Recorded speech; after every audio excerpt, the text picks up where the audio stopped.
A sweet lover and a baker attend the World Patissier Tournament. That said day is the second and the last day of the Patissier World Tournaments. There are several contestants for this position, but there is a particular contestant on which everyone focuses. This contestant is the one who has wowed everyone since the start of the ceremony, and there are even rumors that he will be the one to be crowned as the greatest patissier that ever existed on the face of the earth. For that particular ceremony, he intends to create the candy sculpture, and just as he had planned, he creates a sculpture that is made of sugar. The sculpture is as giant as you can imagine, and even as he concludes his work, he is also proud of himself. He is super excited to have lived the dream he wants for himself. He dreams for that day to come, and his day is here. For the final checking and grading, and he calls for the help of one of his colleagues to help him carry this candy sculpture, and as they try to carry it together, he sees his great dream slipping off his hands. He sees the sculpture falling off and right in his face. He's bleeding. In his final moment on Earth, he wonders if he is dying.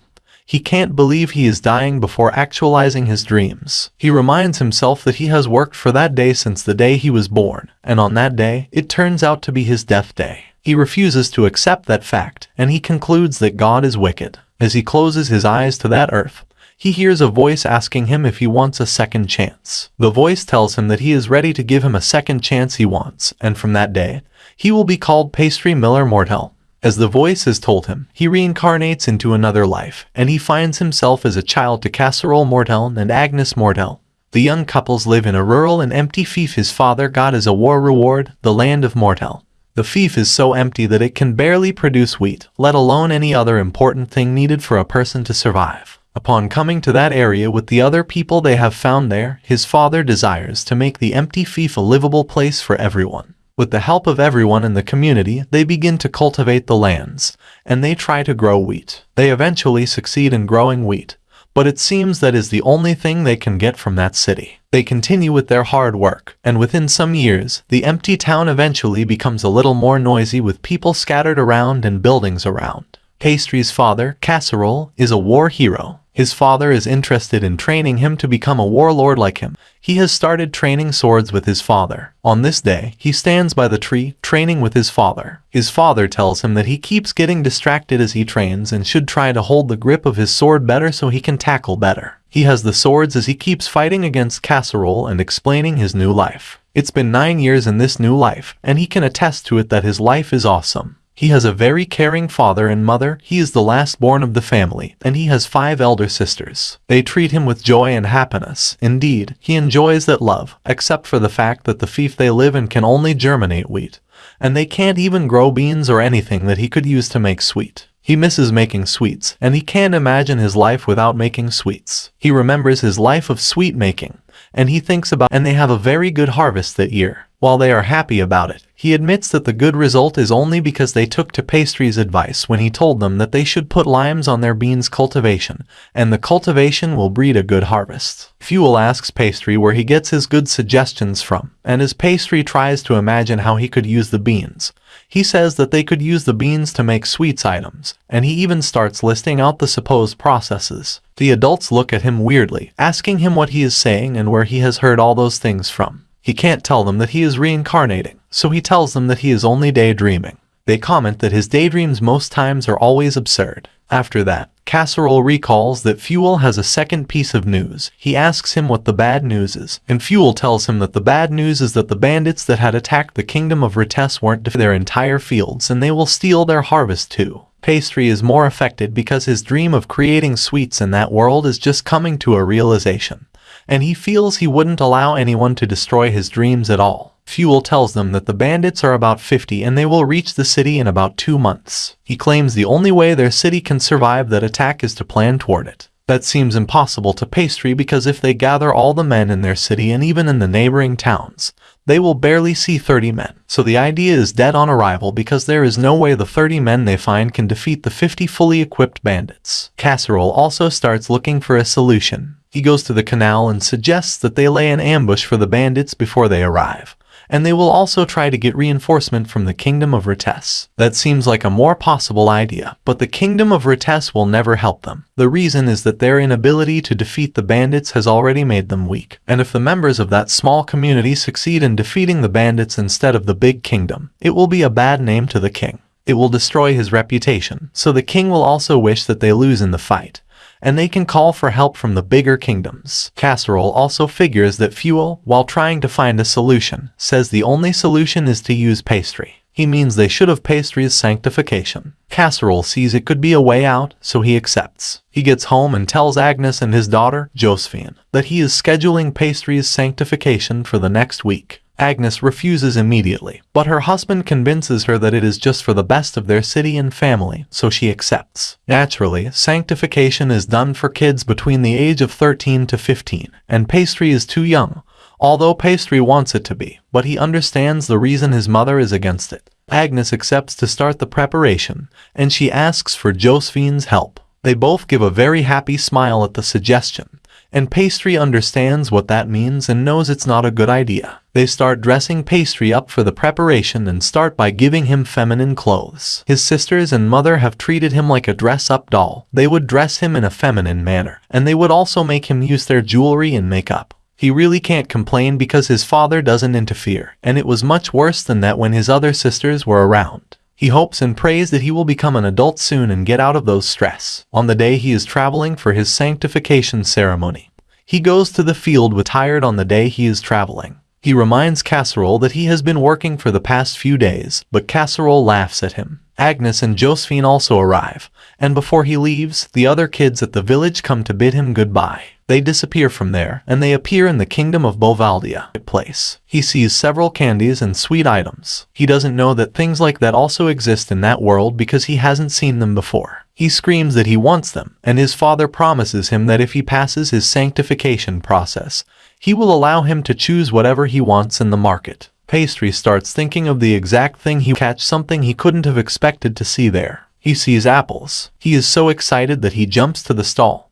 His father tells him they are bonkas, and they are very rare in their city because it is cultivated in the north. Pastry tells his father that they should buy some on their way home, and he can grow it in their city. Casserole is so excited about his son's intelligence. He hopes that with Pastry's intelligence, he will make the city of Mordon a big city and also control several knights. On the other hand, Pastry dreams that he can bake his apple, make apple pies, create honey through bees, and make a very sweet world. They arrive at the church for his sanctification. Casserole tells the priest about it, but the priest feels Pastry is too small. They start the process regardless. At home, Josephine asks Fuel what true sanctification is about, and Fuel lectures her that it is a process where they find out the number of magic values in a child. For the process, they will lock the child in a dark, empty room until they can see how much he can endure. The rationale is that magic only appears when someone is without help, and he will be able to use his magic in that situation. They lock Pastry for a day and a half, but the priest says he can still endure until the process ends. He claims he is shocked that Pastry could endure that much. Pastry is thinking about sweets,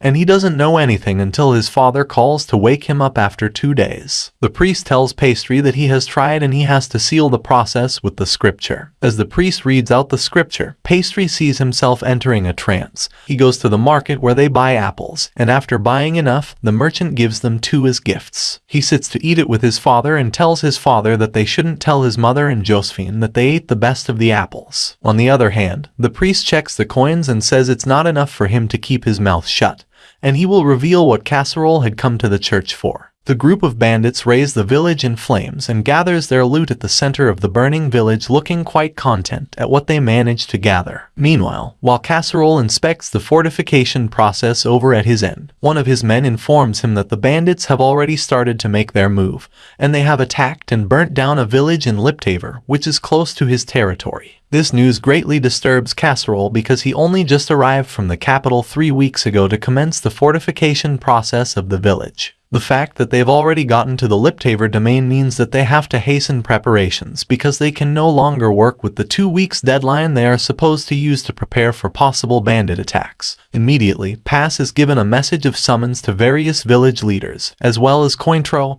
and Glackage, who are to gather for an urgent meeting at once. While he sets out to deliver the message, he worries that the bandits' insistent attacks would become a stumbling block towards his dream of creating a land filled with awesome delicacies. He hopes that his dad succeed in his plans to protect the village with so little manpower at his disposal. At the same time, Casserole orders the smaller villagers under him to fill their wells with sand and evacuate their homes immediately. Everyone hastily moved to the main village where he uses the opportunity to separate the able-bodied men who can fight, as well as the farmers who he orders to fill their storage houses with as much food as possible. He makes sure that everyone is given a duty, and while this is going on, Fuel informs him that the supplies would only last for 3 days at best, and suggests that they might have to take their chances by reducing the rations. Pass watches worriedly as the only weapon makers they have work on their craft at such a slow pace. Given their age and pace, he worries that the men won't be able to keep up with a prolonged battle with the bandits. While he brainstorms for a way to help his dad out,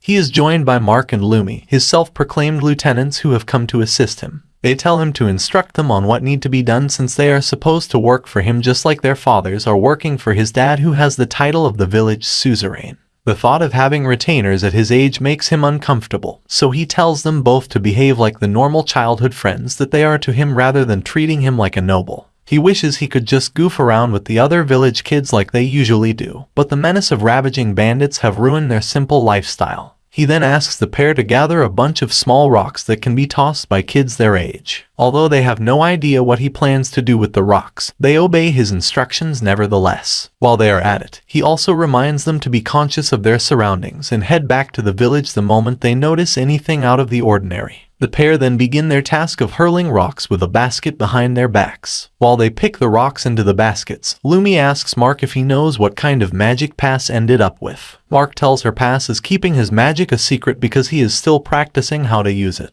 Lumi thinks it has to be something awesome for Pass to keep as a secret, but Mark argues that he is still the best when it comes to pure physical brawls and he is not the less intimidated. Just then, Mark hears a sound coming from deep within the forest. At first, Lumi thinks he's trying to prank her. However, after listening intently, they become certain that the bandits are marching towards the village. He immediately head back to the village and inform the men at the gate who move to remove the bridge in front of the entrance and lock the gate. With the bandits' imminent arrival, everyone who were previously calm suddenly become anxious and doubtful if they would be able to actually fight against the notorious bandits who have already burned down towns of villages along the way. Just then, Casserole arrives to put their MNDS at ease. He tells them that they must not let the bandits into the village, because that would mean their wives and kids would be killed, their properties stolen and their holes burnt. He informs them of his resolve to protect the village and urges the men to dedicate their hearts to protect their family. With this speech, he manages to give the men courage and they immediately move to their various positions while they await the bandits. Fuel suggests that the bandits might wait till daybreak to attack since they don't know the area very well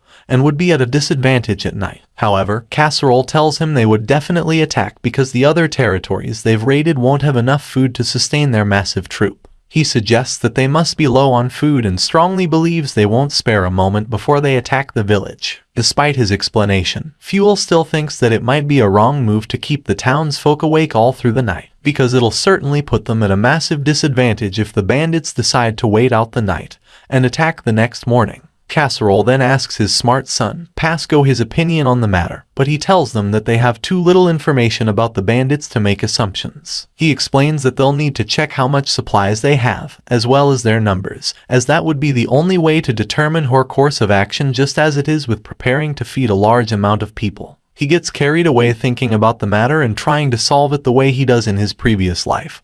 But by the time he comes back to his senses, Casserole has already decided on his next plan of action. He takes Fuel along with him to check out the enemy base and ascertain the might of their forces. He leaves Pass in charge of the village and heads out to investigate, immediately knowing full well the risk involved. Once he's gone, Pass tells Mark to pass a message to the northern gate that they are to use flame arrows to signal the enemy's arrival. He also instructs Lumi to tell the craftsmen to prepare the flames and arrows to be used when the time comes. He also informs the pair that the arrows serve a dual purpose of helping his dad find his way back to the village should they lose their way during a night chase by the bandits. Mark suggests that he could just use his teleportation spells, but Pass tells him he won't be able to take Fuel and the horses with him because of the weight limit. Back inside the village, Pass finds some kind scared and thus firms his resolve to protect them in place of his father the suzerain no matter what happens. Meanwhile, Casserole and Fuel begin their investigation in the forest. He uses his magic to observe the enemy base from a distance. He finds out the bandits aren't just regular guys but ex-military soldiers with 5 good horses. He also finds out that they bandits number up to 70 in total, which makes Casserole conclude that they must be professionals. He also reports that the bandits have taken a number of villagers hostage and surmises that they plan to sell them into slavery. Once they finish up with their investigation,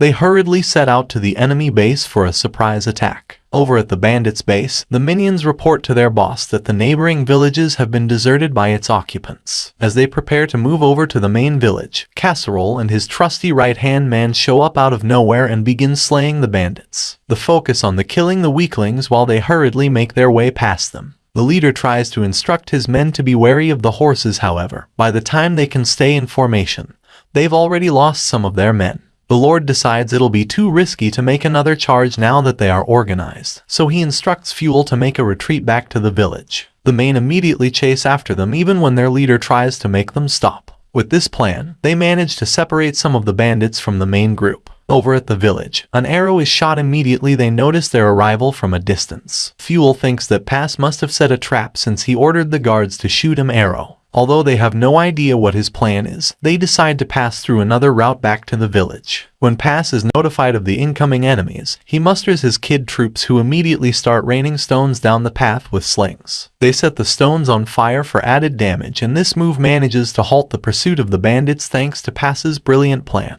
They continue to rain down flaming stones on the bandits who are struggling to pinpoint where the attack is coming from. Casserole and Fuel then use the opportunity to charge at the bandits while they are confused. When the leader catches up to them, he decides to head directly to the gate to stop the attack. He dashes from the cliff without a bridge and manages to land on the edge of the other side. Since he managed to make it in one piece, his men also rally behind him ready to jump. At the same time, the villagers at the gate try to attack with the tools, but he simply dodges their attack while he makes his way above the wall. He succeeds in getting through the wall and immediately starts slaying the weak villagers one after the other in an angry frenzy. A warrior immediately comes to face him in a duel while the kids hold back the other bandits who manage to make it past the wall. When he notices THR and Kifs are the real problem, he rushes towards them to solve the problem. He swings his sword at them but they are shielded by Pass who ends up injured. The leader immediately takes Pass hostage with his sword on his neck and this makes the other fighters hesitant to approach him.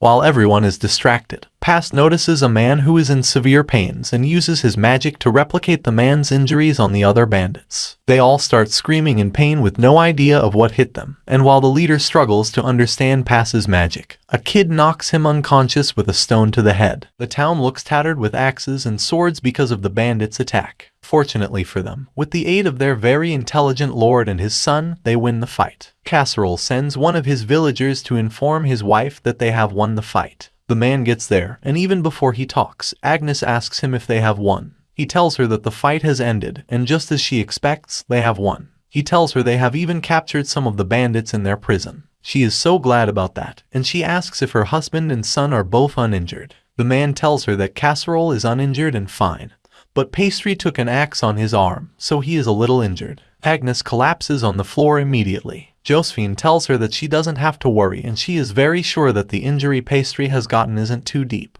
and the young boy will be fine. She asks the messenger how deep Pastry's injury is, and just as Josephine has suggested, the messenger tells her that his injury is minor, and he will be better anytime soon. Agnes is glad, and Josephine shows her concerns because she thinks her father and brother will also hope that they are doing fine too. Agnes asks when her husband will come home. Pastry, on the other hand, is coordinating the rewards for the neighboring villages that have aided them in the fight. He takes them to their rice barn and tells them that it is the remainder of the war, and they should all share it and take it back to their village. They are all happy with Suzerain's kind gesture, and they enter the barn to take the rice. Pastry thinks about himself, reminding himself of his major intention to ensure he succeeds in building another sweet world since he cannot achieve his aim in his first life due to circumstances beyond his control. Later, Casserole coordinates how the bandits are tied and taken to the prison. He commands that the bandits should be spaced so they won't have any means to escape. As the bandits queue to the prison, their head looks around, looking for someone they could deceive to release them.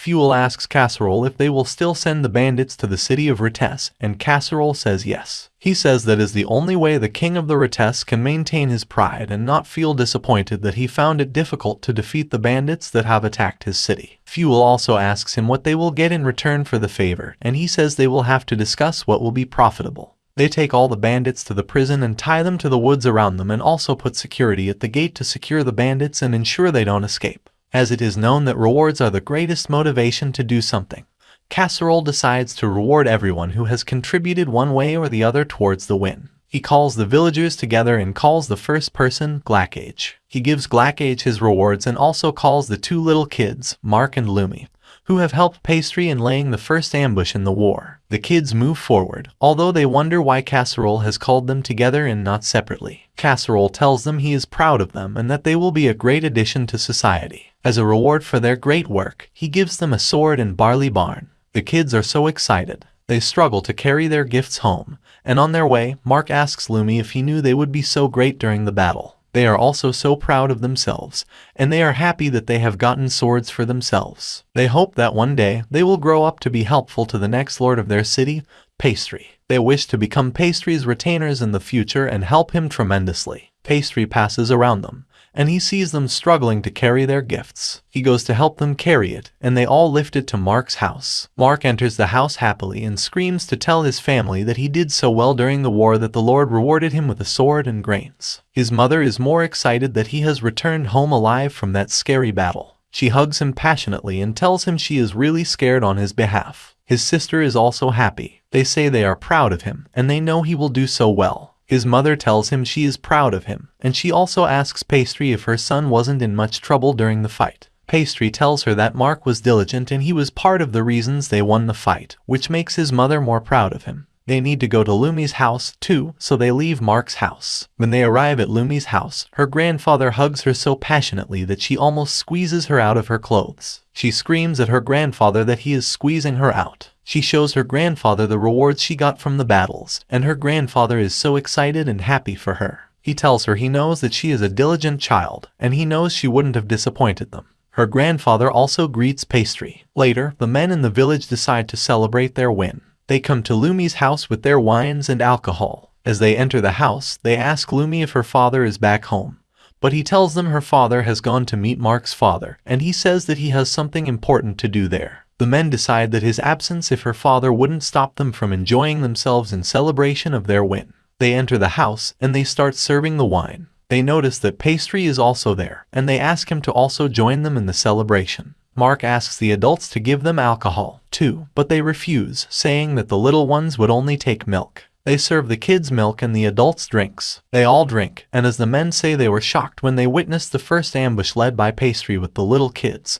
They say that the ambush was coordinated and one of the reasons they could win the fight. They say they never thought Mark and Lumi, no nuisance in the community, could be that useful during the battle, and say that their city will be in great hands in the future. On the other hand, Pastry is thinking about his apple pie which he has decided that he is going to make. He thinks of all his ingredients and how he will get them in that city, including cinnamon. Mark and Lumi also leave the adults. They go outside to play, and Mark says he never thought there would be a day when the adults would commend them that much, and says all they have been used to is insults and abuse because of their attitude, so hearing little compliments here and there isn't a bad idea. Lumi tells him that he is the only one that is a nuisance and not her. As they play and talk, Mark asks Lumi if he knows where the bandits are kept, and Lumi tells him they are in prison. Mark says that as the future retainers of the kingdom, the responsibility of guarding the prisoners should be their own, so they should go and check up on the prisoners. Lumi also agrees with him, and they leave for the prison. At the prison, they meet the guards, and they try to convince the guards to allow them in. The guards refuse, and they angrily leave. As Lumi leaves peacefully, Mark drags her back, saying he has a suggestion. He takes some stones from the floor and throws them toward the other side of the prison. The guards hear the sounds and assume something is wrong, so they go to leave there. As they leave, Mark and Lumi enter the prison. They walk around and see the bandit's head, who speaks to Mark. He asks him if he is the sword's owner by his side, and Mark tells him the sword was given to him as a reward. The bandit tells Mark that the sword belongs to him, and he knows that he will die soon and be beheaded, so before he dies, He would like to do a good deed by teaching Mark how to use the sword. Lumi begs Mark not to listen to the man, but Mark refuses and brings out the sword. The bandit tells him that if he teaches him how to use it, he can use magic. Mark is so excited about that because he wants to use magic like pastry. The man tells there is a chant that should be said on the sword to bring out the magic, and no other person can hear it, so Mark should come nearer. Before Mark gets there, the man loses his rope and he kicks Mark. He takes the sword and hits Lumi with it. Lumi falls and starts bleeding. The guards return, and the man holds Mark at ransom, saying he will kill him if they come near him. Another villager reports the incident to the other villagers, who come there immediately. The bandit takes a horse and climbs on it with Mark in his hand, and rides away. Pastry arrives. He enters the prison and sees injured Lumi. He tells them to treat her and says they should ensure they stop the injury without considering the scar it will show on her body. He goes out and asks the men where the bandit has passed. They tell him he has gone toward the east, and Pastry takes the horse to follow him. On his way, he thinks that the trap they have left around the east is still there and says that if the trap stops the bandit, he will try to take a small injury to replicate the injury on the bandit. News of what has happened gets to Casserole. He asks where his son is, and they tell him that Pastry has followed the bandit. He immediately stands up to chase them, but Fuel tells him to stop and says he will go instead. Fuel insists that if the people hear that a bandit has escaped, they will be anxious and afraid, and it is Casserole's role to keep them calm. And he can only do that if he is there. Fuel asks for another villager, and they search for the two boys. Indeed, the bandit's horse falls when he steps on the trap. As he falls, Pastry arrives, and Mark runs behind Pastry. Pastry brings out his sword, and the bandit asks why he is always disturbing his plans. He asks if it is also Pastry that put the trap there. He wonders if Pastry wants to fight him, and he goes to fight. The fight is tough because the bandit knows Pastry can replicate any wound, so he plans to kill Pastry with a single strike. As the fight gets tougher, Mark tells Pastry to leave and that his life isn't worth it, but Pastry reminds him that he is his lieutenant and must be alive. The bandit breaks Pastry's sword and attempts to hit Pastry, and Pastry screams. Fuel arrives and can't find the boys. He sees Pastry's broken sword, assumes the boy is dead, and takes the sword to break the bad news to Casserole and Agnes, only to see Pastry at home sitting on Agnes's leg. He is shocked because he couldn't have missed Pastry on the way. He asks Casserole how Pastry could have gotten home that early, reluctantly. Pastry confesses that he replicated his father's teleportation skills. Casserole warns him never to use the skills in front of anyone again, and that he shouldn't use magic in battles because although he is lucky that time, he may teleport under a rock next time. He meets with Fuel expressing his concerns that the bandit may reveal what he has seen Pastry use, and if others know Pastry can recreate people's magic, they will take him as a threat. The following day, Mark sits sadly. Pastry comes to meet him, asking if he wants to visit Lumi, but Mark says he feels ashamed. Pastry tells him all he has to do is say sorry, so they go there together. Pastry goes to the kitchen to make banka pie while Mark apologizes to Lumi, who forgives him immediately and says it's not his fault. Pastry brings the pie, and they enjoy it. He gives them a sour banka, and they scream that it is sour. He explains to them that bankas can be sour or sweet, and it takes a special skill to mix it perfectly. He tells Mark that just like banka, he also has his excellent skill and he should find it if he wants to be his lieutenant. Mark appreciates him. Later, Glackage, Lumi's father, arrives and gets angry at Mark for injuring his daughter. He says Mark has to marry Lumi because of that, and they all laugh and eat the banka pie. Seeing how happy they are, Pastry determines that he will make people more happy by creating a sweet land. In the end, the Princess of Rites finds out that the people of Mordonfield defeated the bandits and says it will be a difficult negotiation. Pastry and Fuel meet with Casserole to talk about the city's affairs. The first thing Casserole says immediately after he checks the paper in his hand is the fact that they have no money. They tell him that they all know their city is short on funds, and that is even the reason why they are in his office so they can all discuss what can be the solution to the problem they are going through. Pastry narrates that it has been challenging for their city to overcome the bandits' attack. For a city that depends on fields like theirs, the bandits' attack can be challenging to get over because, during the attack, several of their areas were destroyed. Their houses were broken down, and even their wells were closed down to start again after going through that turns out to be very difficult. It is not helpful for them at all. At that moment, all they are doing is rebuilding the destroyed properties. They try to remove the rocks that have been kept inside the wells and also try to manage the remaining food that is at their disposal so everyone can get something to eat. There is a need for them to discuss where they can get their subsequent funding seems to be impossible for them. Casserole asks them what they think they can do, but they also say they don't have anything they can do. He asks if they can borrow money from another thief, but Fuel tells him that there is no way they can get anything from the other thief, and in fact, there is no thief that had recovered from the attack, and the other fields are even trying to lend money from them. All the towns around them are affected by what happened, and they need to get funding if they don't want their city to go down the drains. Casserole suggests they could also lend money from the Council of Chiefs, but Fuel refuses. He reminds him that lending money from the Council of Chiefs will be putting them much damage because the interest the Council of Chiefs will take from them will be more than they can pay back. They keep bringing up more suggestions until Pastry adds that, if possible, they can also get Casserole's parents to lend them money. Casserole reveals to his son that his parents can't lend them money. He says that he has cut all his links with his parents for a long time, and he and his wife Agnes do not have any relationship with their parents. He tells Pastry that his parents aren't even interested in meeting their grandkids, let alone lending them money. While explaining what had happened, he tells Pastry that when he and Agnes decided to get married,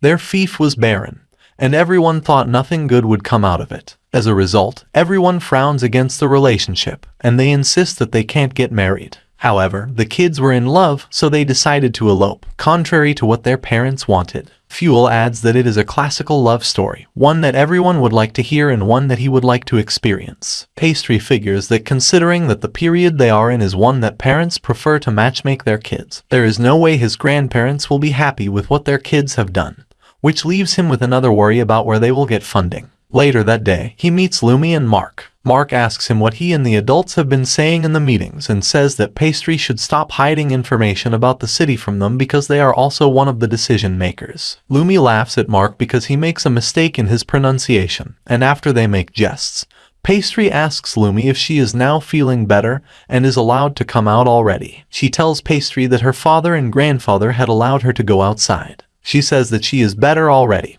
and she even tries to hit herself to prove that she is better, but she feels pain, so she tells them that her injury is still painful, although manageable. Pastry tells them that the issue they are dealing with at the Lord's house is where they will get funds to continue running the village. He says that they need to start farming back, and they need money. Lumi suggests that they could increase their field. While that seems like a good idea, Pastry is of the opinion that it would be impossible because it would take time, manpower, and, most importantly, money, which is precisely what they don't have. The kids insist they are going to help the city in finding a solution, and they also start giving suggestions. Mark says that Pastry trains them in magic. Lumi laughs at him, asking him what he will do if they teach him magic. She calls him stupid, telling him that even if he is trained on how to fight, he is too stupid that he won't understand how to fight, and even if he understands how to fight, he will use it against himself instead of against his enemies. She tells him that if he learns how to use fire magic, he will use it to injure himself and burn himself instead of using it against his enemies. Mark angrily shouts at her, and they start to argue, but Pastry stops them, telling them they should stop flirting,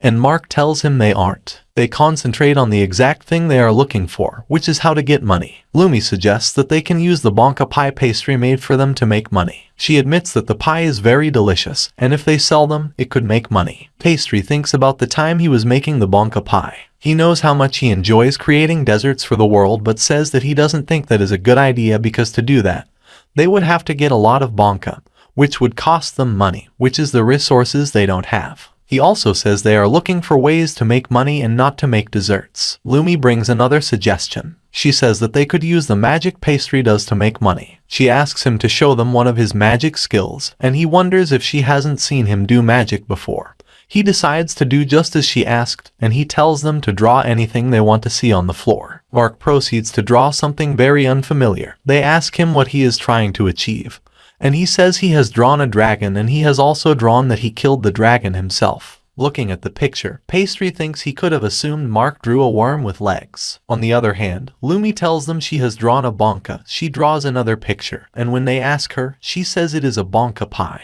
Mark laughs at her, asking her if that is what a bonka pie looks like, and again, they get into an argument, and she says that what he has drawn is even worse than what she has drawn. Pastry settles their arguments again, and he invokes his magic. He puts the drawing they have both drawn on the floor to the back of their hands, and he tells them to check it. They are so shocked. Lumi tries to clean it, but it doesn't clean, showing that it is semi-permanent. She asks him if the drawing can clean, and he tells her it will peel off in 3 days. She says it is a very easy way to make money and asks him if he could use the same magic to draw something on a plank of wood or plank, like recreate something wherever he wants. Immediately she says that it triggers something in Pastry, and he realizes they could use the skill to make money. He holds her and tells her she is very smart, but she withdraws, asking him what he is doing. Before they could ask what was wrong with him, he ran away. He goes home. At home, Casserole has called Agnes to ask her if it is possible that she could get them some funds from her parents. She realizes that they are having issues but reminds him that there is no way her parents will accept to give her some money. He admits that she is right and he shouldn't have bothered her. Pastry immediately enters and tells the adults he has seen a way to make money. He holds wood and reminds his father that he wants to marry Josephine.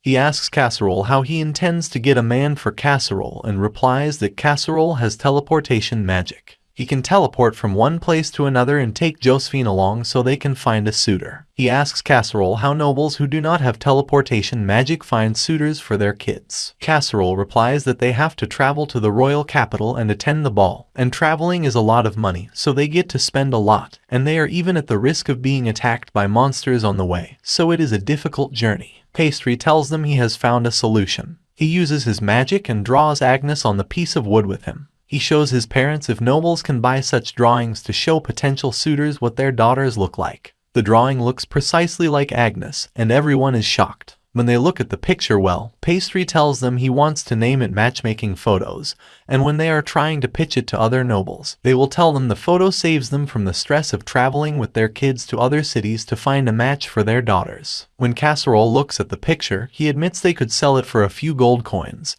and since it is magic and not painting, they don't need to buy materials to get it done, so it is profitable. Fuel is concerned that if they bring that product out, it may reveal the level of magic Pastry has. But Pastry claims there is no way people won't know that he can use magic, and they can actually claim that is the only type of magic he uses so they can conceal his other skill. They decide to do so, but their first plan is to meet with the Count of Reincarnates to discuss their compensation and damages for fighting the bandits which the Kingdom of Reincarnates has lost. Indeed, they travel to the Kingdom of Reincarnates, a very big kingdom with the city of Reincarnates as its headquarters. When they arrive at the castle of the Count, they introduce themselves, and the knights say they have been expecting them. The Count is worried that Casserole must have been coming to eat her raw, but she reassures herself that there is nothing a poor noble can do to her. They meet with the Count, who welcomes them. Casserole has told Pastry beforehand that the Count is Brioche Salgrade Mille Reincarnates. She is the oldest daughter of the old Count, and the heir to the throne is young, so she is holding it on his behalf. Brioche welcomes them, and she asks if they will drink tea with her. She takes them to the table, where she gives them a cup of tea with several cookies. When Casserole drinks the tea, he really appreciates it because it is a well-known tea. But when Pastry drinks it and eats the cookies,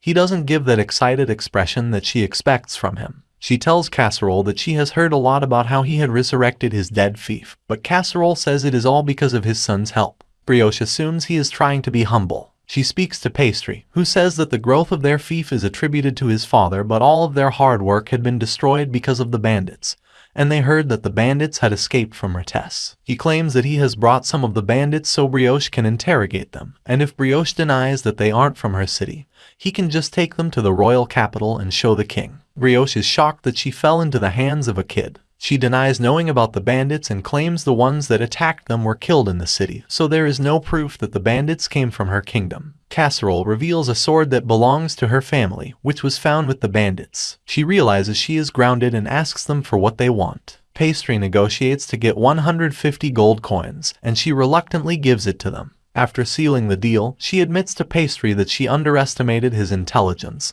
and she fell into his prey. She admits defeat but asks him why he looked unsatisfied when he drank their tea. He tells her it is because the cookies accompanying the tea were equally sweet. He claims it is better if they make moderate cookies to it. He keeps talking, but his father shuts him up. As they are about to leave, he apologizes for not being a gift for her and draws her on a cloth as a gift. She loves the picture, and she accepts it excitedly. Duke Candlestick, the leader of the royal capital's central army, welcomes Lord Mordelm with a bright smile on his face to the banquet. They congratulate him for his grandson's successful coming of age, but he tells them he still thinks of him as a kid despite how well he is growing. Lord Mordelm thanks him for specially inviting them to the banquet, which makes the old Duke laugh because he knows he's just being flattered by the Lord Mordelm, who is considered a hero in the kingdom. He then introduces his invitees to his grandson called Squall, and doesn't fail to boast that he graduated as the #1 in his class while he was in the officers' boarding school. Squall tries not to show how nervous he is when he salutes Lord Mordelm, but his shaky voice fails him terribly. While also saluting him in response, Lord Mordelm tells him that he should be the one nervous as he is low in rank compared to he and his father the Duke. This only makes him freak out the more, so his grandfather quickly cuts in, stating that Squall used to idolize him while he was growing up and that is the reason he is acting all weird.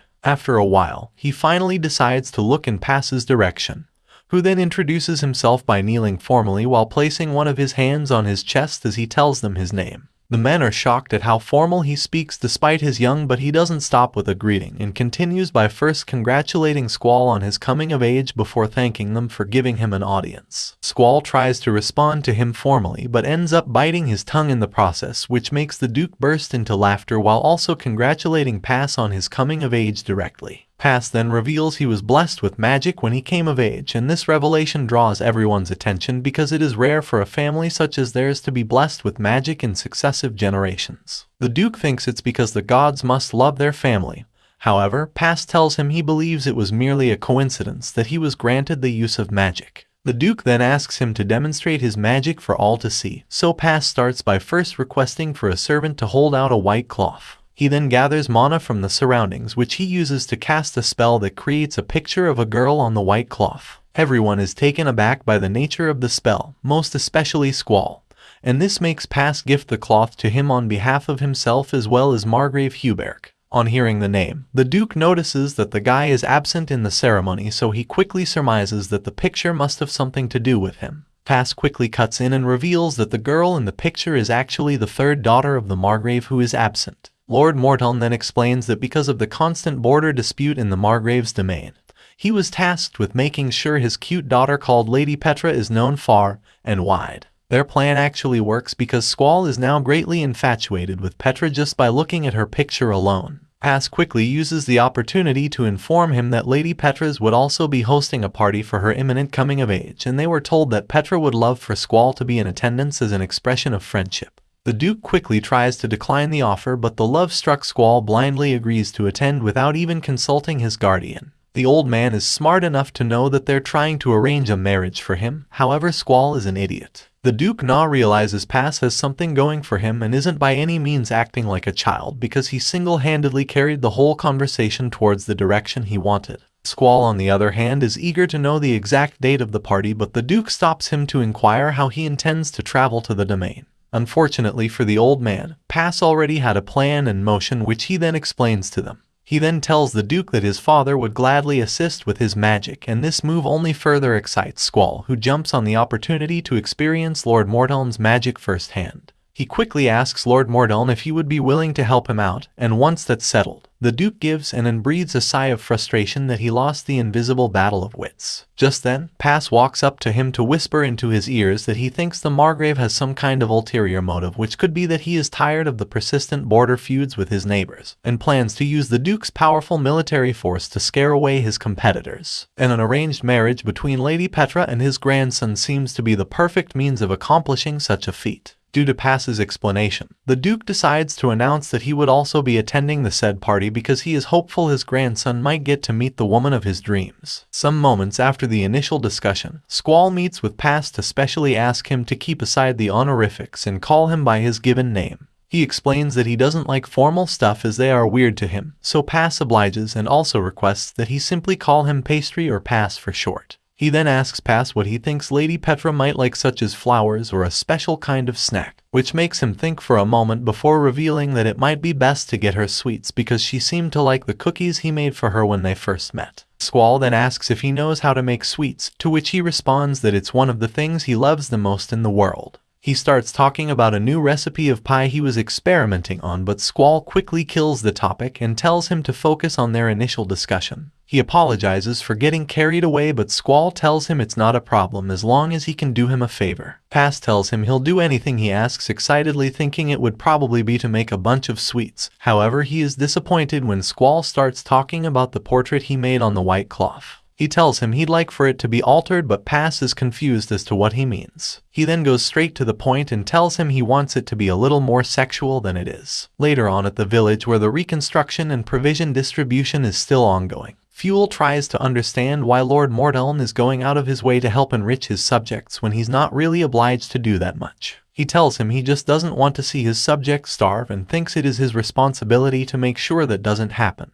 Just then, Pass walks in and asks if they were talking about sweets, to which they reply that he's wrong and should probably stop thinking about cooking all the time. He approaches them with some letters from Duke Cattlesec as well as one from Margrave Huberc. He quickly takes the 2 letters and after a few minutes of intense anticipation, he smiles at them while announcing that they've acquired 20,000 silver coins in total. This means that Lady Petra and Lord Squall eventually got engaged, and it was thanks to their brilliant and well-planned efforts. Pass is just happy all the stress they went through scrutinizing the matchmaking photos with Margrave wasn't in vain in the end. The Lord tells Fuel that they would first receive an advance of 30 silver coins, which makes him happy, and even suggests that they could build an estate. Lord Mordeln quickly cuts in and explains that they shouldn't get their hopes up because the money is to set up adequate security to escort Lady Petra to and from her coming-of-age announcement, which is to be held at the capital. Although Pass doesn't quite get it, so Fuel points out that some people might not like the engagement between the 2 houses, and so they might plan to take desperate measures to make sure the engagement is cancelled.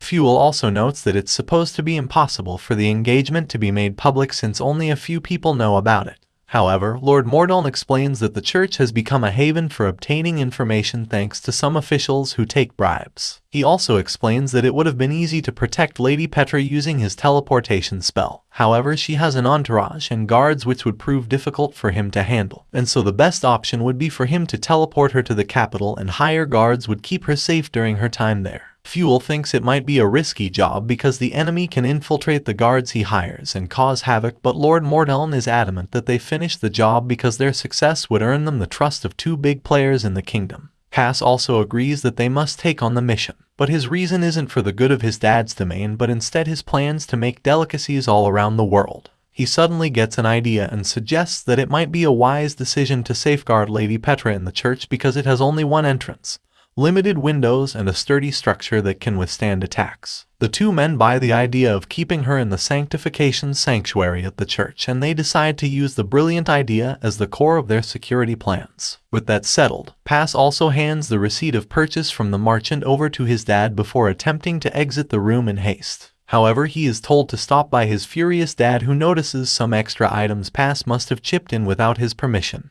As punishment for his actions, he tells him there won't be any allowance for him for a while. Sometime later, Lord Mordeln and Pass meet up with Margrave Huberc, who has been waiting for them by a carriage. When he asks why he brought Pass along during such an important mission, Lord Mordeln tells him that it would be helpful for Lady Petra to have someone her age to talk to during the journey and her stay in the capital. Although this is just a cover-up because Pass is actually the mastermind of the operation. Both Margrave Huberc and Pass exchange pleasantries, and he doesn't fail to thank him for using his awesome magic to make the engagement possible. He then opens the carriage where Lady Petra and her attendants are already seated. She thanks Pass for the delicious cookies he made for her when they first met, which makes him extremely happy that she loved it. She tells him she has been dreaming of having another bite of the cookies and has been looking forward to their meeting ever since. Once inside, Pass tries to greet Lady Liko, but she barely responds to him, so Lady Petra scolds her for being a snub. As soon as everyone hops into the carriage, they begin their journey to the capital. On the way, Pass revises the plan in his head, which entails going to a church in the Margrave's domain, and from there,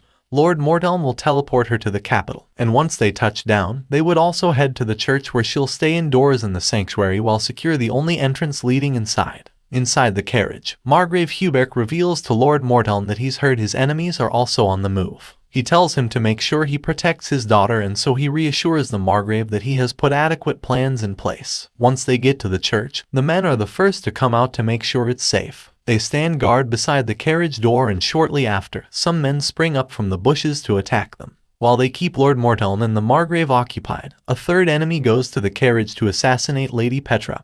However, Pass blocks his strike with his own sword. He manages to stand his ground against the masked assassin, but when another one springs up from behind him, his dad arrives in time to protect him from the attack. Together, they manage to push the assassins back and give them a run for their money, after which they quickly head into the church. The two girls' faces are filled with terror as they descend down the basement of the church, but Liko is the one the incident hit the most, and so Pass decides to take her hand in hopes of setting her mind at ease. As they all journey to the royal capital for the sanctification ceremony, the girls are nervous and scared because of the narrow way they have passed. Licorice is much more scared than her sister, Petra. Pass walks up to her and holds her hand, encouraging her that she doesn't have to be scared, and says they are almost there. She looks at him joyfully and admits that he is much more mature for his age, and although she is the eldest among them, he is more mature than she is. She admits that he should be holding her sister instead of her, and she remembers that she had been very angry at everyone, including her parents,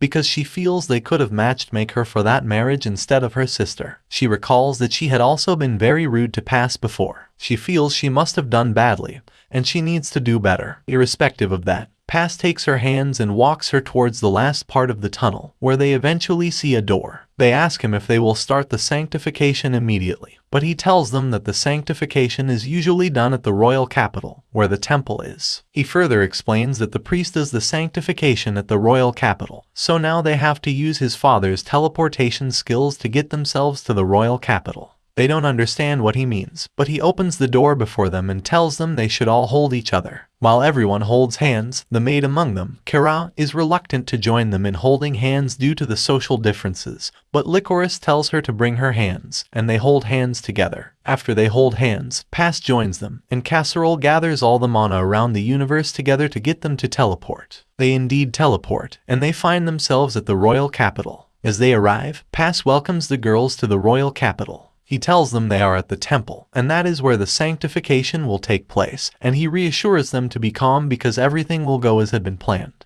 They had prior felt there would be a lot of people who would be against a union of the family of a margrave and a duke, and it turns out they aren't wrong. Indeed, a man who heads the family of Armire calls a team of bandits because he wants to destroy the union. Before telling them about their awful mission, he tries to blow their bluff by telling them the mission would help them elevate the family of Armire. It was later found out that Armire has lost his noble ship, and he is struggling and trying to get it back and wants to use the Union to get his shine and get back his noble title. As he tries to tell them about the mission, he claims it will not only elevate their family but will even help him humiliate other families who had humiliated him. The family he is referring to is none other than the family of Cattlesec. The men tell him to go straight to the point and not try to wind them with unnecessary details. They ask him who he wants them to kill, telling him that they are capable and they will do what he wants. He tells them he doesn't want them to kill anyone, and he has no intention to kill. Instead, he wants them to help him kidnap a girl and tells them that if they do that, they will get 10 gold coins. 10 gold coins are too crazy just to kidnap a girl. They feel weird about the work and ask for further details to know if he isn't trying to use them so he can kidnap a noblewoman for himself as a wife. He admits that he indeed wants to kidnap a noblewoman but not as a wife. He tells them there is a lady, Petra Miller Huberk, the daughter of Margrave Huberk, who is having her sanctification ceremony soon at the royal capital, and she will be getting married to the grandson of Duke Cattlesec. He admits that successfully kidnapping her will be embarrassing to the family of Cattlesec, which means he will get his revenge on the family and, most likely, get his honor back. He begs them that the mission is very important and they should reach it with great caution because it must be successful. The leader of the team tells him that they know their duty, and they will surely do their work. As they are about to leave his room, he tries to call them back in a very unworthy manner, and the boss asks him who he is speaking to in such a manner. He watches them as they leave, and he comments that they are filthy. Well, I wonder why he couldn't say that in their presence. As they get outside, one of the team members asks his boss if he wants them to take the job. He says that the job looks weird, and he really can't clock out what Armire wants to gain from such a kidnap.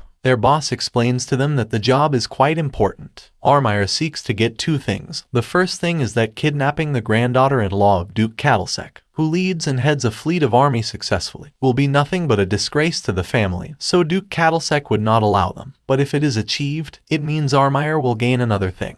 He claims he feels Armire wants to hold the girl captive so that when everyone starts looking for the girl with their capacity to curry favor from the Margrave family, he will bring out the girl and make himself look like the savior that had saved the girl from her captive. That way, he would gain his honor back and most likely gain his noble title, and he will also use that opportunity to get the lady to fall in love with him and most likely marry the girl. The boss concludes his fantasy story by admitting that the story of a hero falling in love with his victim is a love story that is always amazing to the ears. They get to their business immediately. On the other hand, the temple is filled with multiple people. Several warriors try to get to the front line so they will be noticed. Pass wonders why that is happening, and he asks Casserole, who tells him that the Union is very powerful and is second to none. It will give the family more power in the city, and several other families want to tap into it and get into their good books. Pass comments that if it were to be their family, they would most likely find anyone by their side, and his father asks him why he had to spell that out to his ears when they both know it. Petra looks so disturbed and tired. Licorice tries to speak to her, asking her if she is fine, and she says she is only nervous. Pass walks into that conversation and tells them that she has every reason to be nervous, but she should be calm because when she eventually meets her fiancé, she will realize the whole process is worth it. And her fiancé, Squall, is a very calm young man and he is truly in love with her, so she doesn't have to worry. She admits that she has also seen the portrait of Squall that Pass has drew and says that Squall looks so handsome and he looks like a real nobleman. She says she can't wait to see him and is very excited.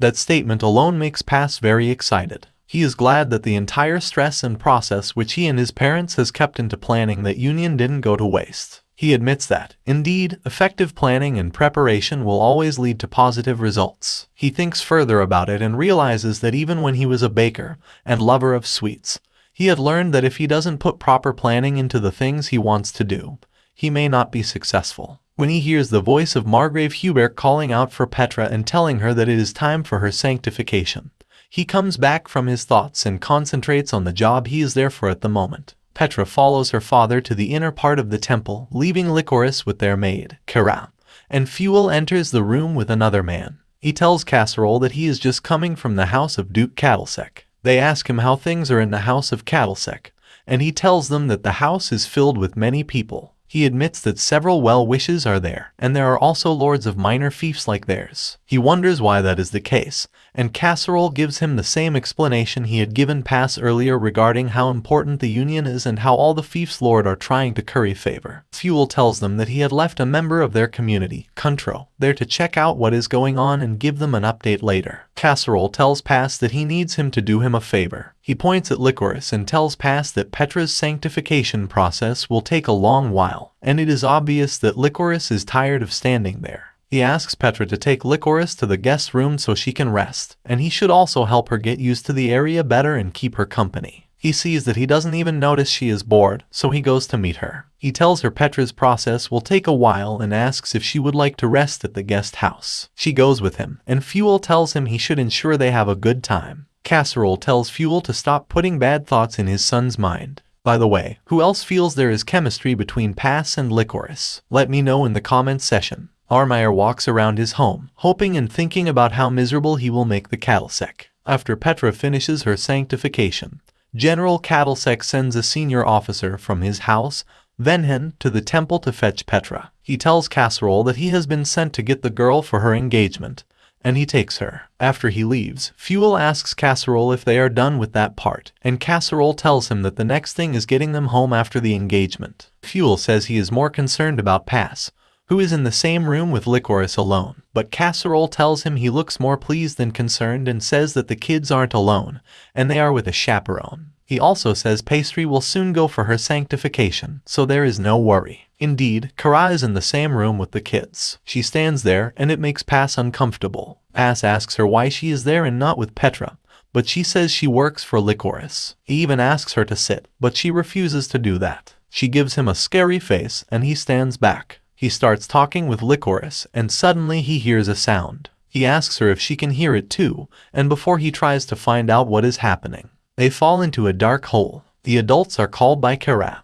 who is scared that her lady is gone. Casserole tells them they don't have to worry because Pass will protect her. He asks Fuel to go to the house of Cattlesec to get reinforcement while he also jumps into the hole. Pass wakes up in a dark room with his hands tied. He tries to ask the boss why he has been kidnapped, but the boss tells him he has no obligation to tell him why. The boss leaves and asks one of his teammates to stay there. Pass tries to narrow down who could have ordered his kidnap, and to do that, he needs more information. He asks the man if they want to kill him and says he is the son of a noble and he could give them about 200 gold coins if they release him. The conversation fuels that man's interest, and he realizes that money could have been the motive of the kidnap and had been done by a noble. He looks around, and the house looks like that of a noble, but it is unkept, meaning the noble could be one who had been removed from his position for about 10 years. He recalls that they got a list of people who could be trouble for that union, and he thinks about the book and tries to search for the noble there who had been removed for about 10 years. He narrows it down to Armire, writes it on Licorice's scarf and sends it down the hole to his father. On the other hand, after Casserole gets inside the hole,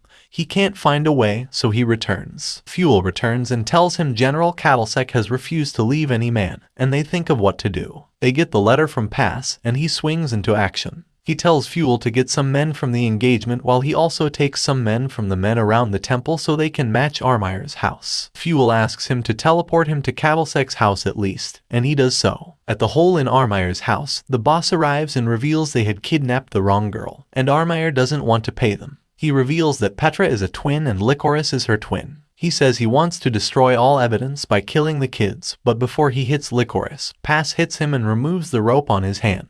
Pass takes the sword asking the boss if he wants to surrender, but the boss refuses, so they set out to fight against each other.